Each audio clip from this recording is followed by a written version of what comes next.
Namaskar, welcome to ITV Gold. My name is Jyotsna Sharma and today we are sitting with a special guest. A person who has made a history of a specific kind because he is the first South Asian and the youngest mayor-elect for the township of Edison. Edison is famous in New Jersey, in the United States of America, for the number of Indian Americans reside here.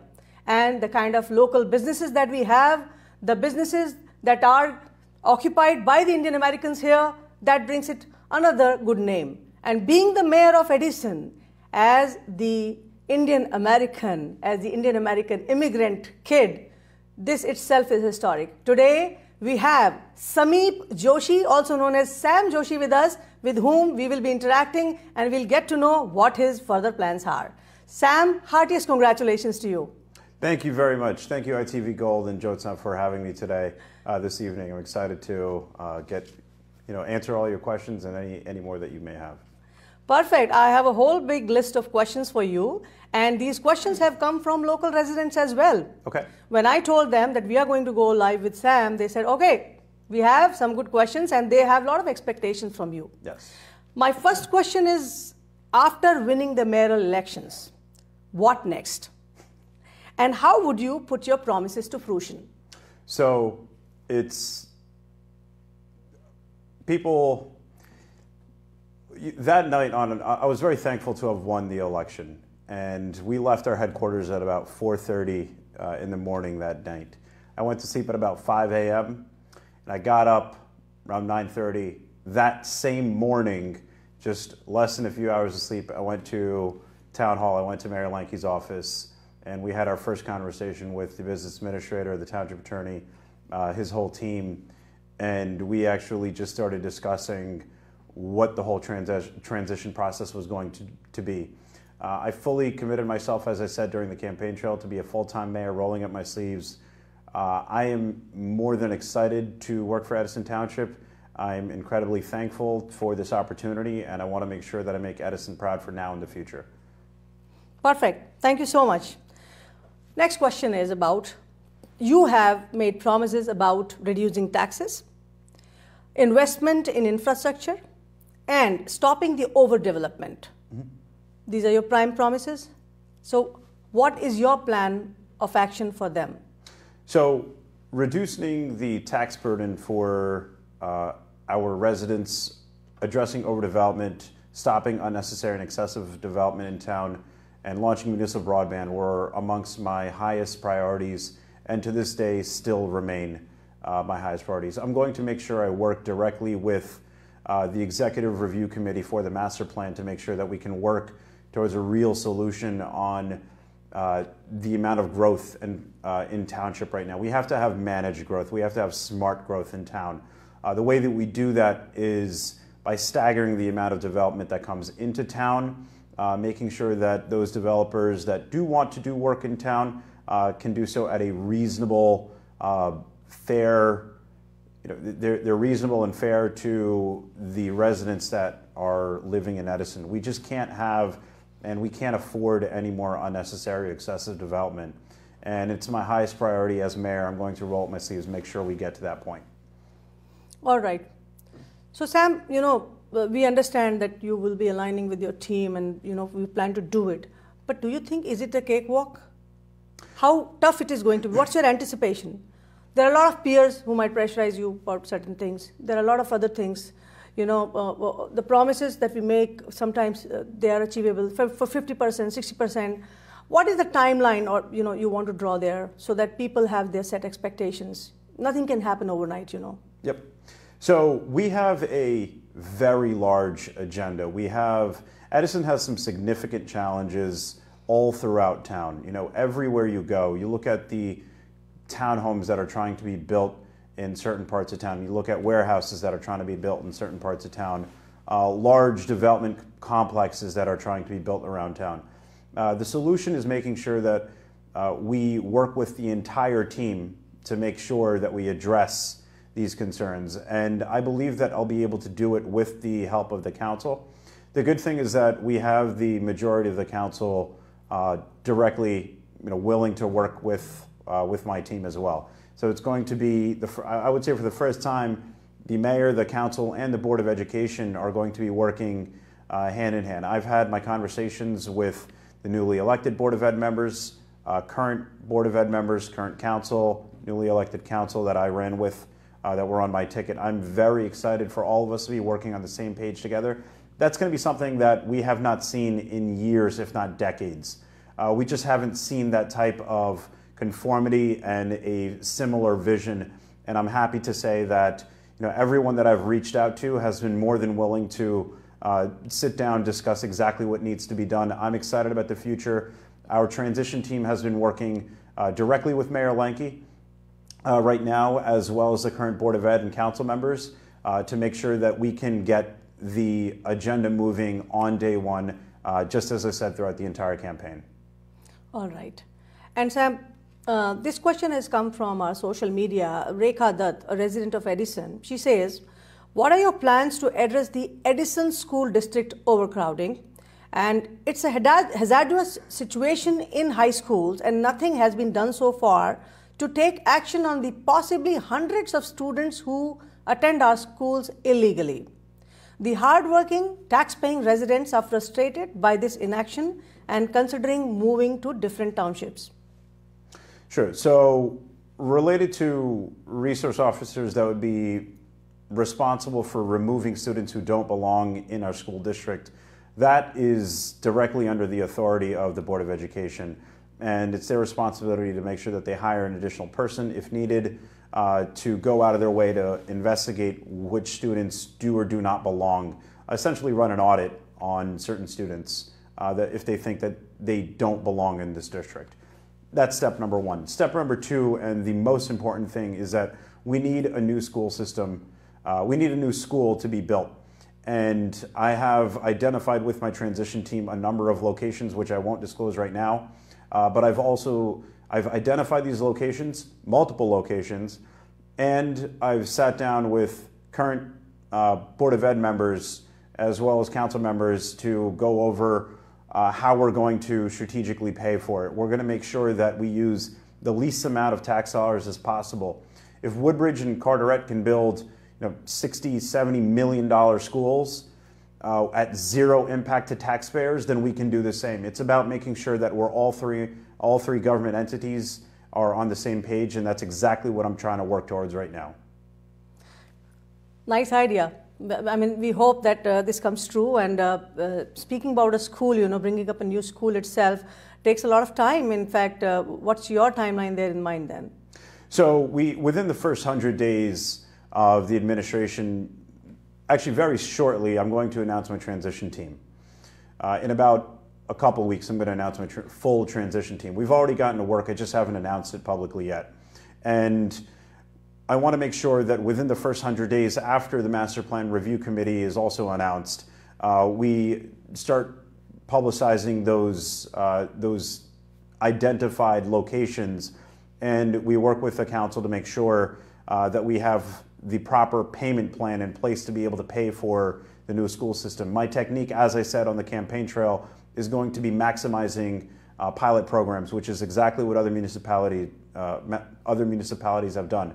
A payment in lieu of taxes for certain areas where we otherwise would not be even generating revenue. If we use these tools, then it's a win-win for all of us, and we can make sure that this is a plan that is sustainable for the future.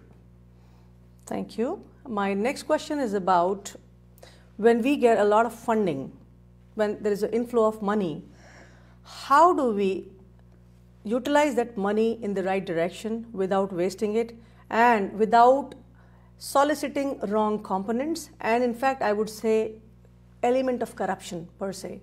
How do you safeguard? So we're very fortunate to have the United States just passed the infrastructure bill, which was extremely important to not just the United States of America, but it's also going to directly help Edison Township. You're talking about millions of dollars in infrastructure projects that are going to be coming into town by the year 2023. That's the timeline which the infrastructure bill will take to get to here. It also directly helps the cost of municipal broadband, which is what I wanted to implement and I promise to end Optimum's monopoly with. It would be a direct competitor. There's also significant challenges that we have with our sewer and water lines, our water system, our sewer system. These are, we have infrastructure, aging infrastructure that has not been improved in decades, and we need to significantly invest in these. The best way to do it right now, there's a multitude of ways that we will address these issues. However, the infrastructure bill passing is going to significantly increase the flow of those funds and resources to offset any higher taxes on a local municipal level. Nice. Next question is about Indian American community. You have created a different kind of record here, being the youngest at 32, being the mayor of Edison. And Edison never had a South Asian mayor so far.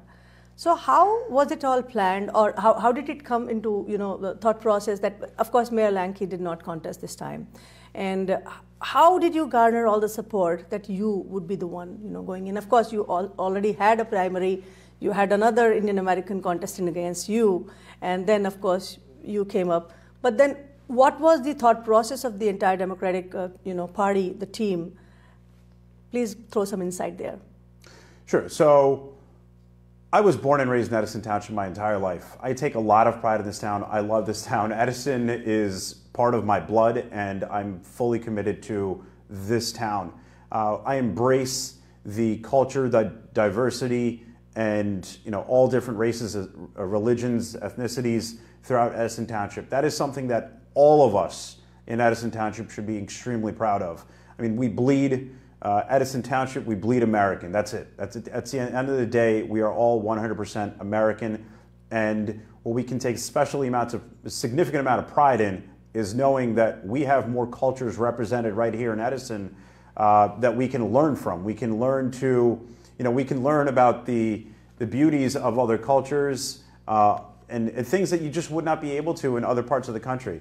And I'm happy to say that I'm going to make sure that I go out of my way to embrace every background, and I want to make sure that every single person here in Edison Township always feels like, one, they are welcome, two, that they are respected, and three, that they have their voice. I want everyone, every single age, demographic, background, no matter who you are, where you're from, you should be 100% appreciated, with the common courtesy right here in Edison. So you gave a very nice diplomatic answer there, Sam, saying that you're 100% American. Of course, you have Indian American descent. Your parents have been Indians, So, but then, yes, you bleed American, as you say. And still, when we speak about these elections, there was somewhere a soft corner for these Indian Americans to vote for you. Mm-hmm. Do you feel so, or you feel it is your capabilities? Of course, you have been the council vice president before that. That merit has added to it. So, yes, I take pride in my heritage. I absolutely do as an Indian American. I take 100% pride in that as well. But again, I was born and raised here my entire life, and I want to make sure that anyone that's growing up, as a son of immigrants, I know what it's like when your immigrant parents came here with absolutely nothing in their pocket, and they're living with other family members, and they set up shop and their only goal is to make sure that they're doing better for their kids. They raise their kids in a way where you can make sure they get to school, a good education, and they have a good job. Those are the things that all of us, no matter what your background is, we all can agree to that much. And that's where I really draw the line. I want to make sure that everyone feels very welcome, just as I had when I was growing up as well. You indeed have a very beautiful thought process there, and that definitely cements the faith of many people, those who have voted for you, be they are Indian Americans or they are Americans in general. The wide diversity that America as a country enjoys, and definitely people like you are required to add to the peace and prosperity of this beautiful nation. Sam, in addition to this, because since you are one of the youngest South Asians, or say the youngest mayors here, right, in this race, and how do you plan to create some enthusiasm in the youth? You must have seen yourself the youth are not much inclined towards politics. Somewhere or other, there is some sentiment in the youth that politics is not our game. It's a dirty work, or there are many other things that people think about. What would be your thought process that you would like to share to inspire the youth to participate in the local government bodies or other things where they raise to the power circles? Youth, the young blood, definitely has different kind of creativity and enthusiasm which we want to explore. So since I first took office, actually when I first ran for council in 2017, I made a commitment and a promise that I was going to launch the Edison Youth Service Corps, and I did exactly that in 2018. The Edison Youth Service Corps is a program that allows the youth in our town from both high schools to be able to shadow different directors and different branches, departments within our municipal government. So if you're an aspiring attorney, if you're an aspiring attorney or aspiring architect or in engineering, you can be placed in a judge's office and the engineering office or the planning and zoning department. So you can directly shadow the different levels of government, and you can learn what it's like to really work with other individuals that are in the same field trajectory that you want to be in, except they're working for government. And I wanted to showcase that for the youth. We launched that program with just 40 students in 2018. In 2019, that program grew to 50 students. 2020, during the pandemic, we had an option to either shut it down for the year or continue with it. That was the year that I actually decided myself that I was going to do it with 100 students, all virtually. As mayor, I guarantee that this is going to be the largest program that Edison Township has seen for the youth. I'm going to go out of my way to make sure that the youth feels connected to their local government, and they make sure that they can understand why getting involved in local government is extremely important, how it can directly, how you can also have a sense of pride. If you're an aspiring architect and you want to be working on a project, for example, the library that's going to be built on one part of town, you can design that library. These are things that the youth needs to understand that I will make sure I go out of my way for. Excellent. And this is going to be very encouraging for a lot of parents, in fact, if they are watching tonight, Sam, one more thing about, drug abuse, substance abuse, as we speak about. So it's not just about Edison. In United States of America, there are many such cities, states, and towns where this menace is bad. And how do you plan to control it? Being the mayor of Edison, the school system, drugs are easily available. And, if we speak about schools and their restrooms, the toilets, you don't have access there. Most of the abuse happens there, as we have heard of, because there are no cameras, there is no supervision. You have yourself studied at Edison, as you said, right? What's the solution to it? So there's different fronts that we need to address this on. And first being enforcement. I want to make sure that we enforce, we should have a zero tolerance policy on substance abuse and or illicit drugs coming into Edison Township. We have to enforce that. Our police department does a good job. What I want to make sure we do right now is, first, we need a canine unit. Believe it or not, canine units actually help the most when it comes to busting drugs. We need to have those resource officers in our Board of Education system. We have not had them for about 10 years now, since our last canine in Edison Township passed away. He was retired, and we actually had 2 over the last 15 years.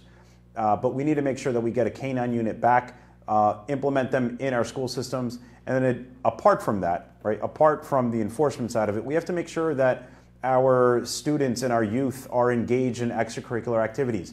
At the end of the day, the best way to prevent a student from even falling down that hill, going into that trap of drugs and illicit, any drugs at all, the best way to do that is by making sure that our kids stay busy. And we have to do that through extracurricular activities and recreation. When you make sure that your student is going to play football or soccer or baseball or Model UN or Key Club all these extracurricular activities will keep your student and keep the youth busy. We need to make sure that we have a lot of these programs readily available immediately after school and well into the evening. That's really the way to make sure that your kids stay busy. There's always different activities that they can do, no matter what whether it's an art club, whether it's a chess league. It could be whatever the extracurricular activity is. We need to find to make sure that with our 100,000 residents, amongst all of the kids and all of the youth, the 16,000 youth that we have currently attending our school system, we keep them busy. Sam, these are excellent ideas which you're giving about, extracurricular activities. But the question is, how much money are you going to set aside for if the township has some funds, to sponsor such programs? Because not every parent can, afford these extracurricular activities with the limited sources of income. It's the township, the taxpayers' money that comes into action. Is there any plan to put some amount of money for these kind of activities that the township wants to sponsor? Yes. So Edison Township actually allocates more funds towards our recreation than all of the larger municipalities above us. We spend more on recreation and on youth programs than the other cities that are above us. But what we have to do is we have to use our tax dollars smarter. We have to make sure that we're allocating them in a way that we can also use them towards generating revenue. I was actually speaking to a football coach this morning about how we can generate more revenue for their Pop Warner team. And it's not going to, and actually what I said to him is, look, Edison Township right now is allocating $12,000 a year towards this particular sport. And the solution, what was suggested was, why don't we just pay more into it? And I said, no, that's not the solution. We have to come up with new and innovative ways to fund these. So what I suggested, for example, is making sure that we generate enough. We should be able to generate revenue. They should be able to generate revenue amongst themselves. And we can provide those tools. We can provide the necessary means, whether it's a snack stand, whether it's rental of a turf field, whatever that may be. But we want to make sure that these teams are self-sustaining so that they can continue to grow, and we're not using tax dollars to simply plug the hole. All right. Sam, you are full of good ideas. And we just hope and wish that they actually come into reality and people become happy and they, take the pride in saying, hey, we voted for Sam. So our best wishes to you for your, whole term. And my last question is, you will be serving as a mayor for next 4 years. Is there any plan for a re-election for mayor or a higher seat? Because brilliant or say bright young people like you do deserve to go better places as well. So I'm a homebody and I love Edison Township. I'm fully committed to it. There are significant challenges that we have. The fact of the matter is that we have not moved in Edison Township in terms of our infrastructure, our real needs in decades. We need to make sure that we address this. And the only way that we can do that is if I completely dedicate my time 100% to Edison Township, and I plan to do exactly just that, working side by side with the council and the Board of Education. I'm here to stay. Awesome. Last line from you: to attract more money or say investment or taxes in this township by inviting visitors, what would that be? We have a huge opportunity with tourism in Edison Township. We happen to be nearly equidistant between New York City and Philadelphia. We happen to have, we always say all roads lead to Edison Township, 287, Route 1, Parkway Turnpike, all roads lead to Edison. And capitalizing on this and our tourism market as well is going to be key to moving forward. I plan to do that. I've already met with a number of business leaders throughout different parts of town, and we've been working towards what we want to achieve in our master plan, and that includes a tourism component to it. You'd be very surprised to learn that there's a huge market and a huge growth opportunity that we can be proud of, which would directly fall under managed growth for Edison. Thank you so much, Sam. Well, this was Sam Joshi. He has all that charisma, that enthusiasm, and we hope he lives up to them. Sam, wish you all the best. Thank you for joining us tonight. Thank you very much.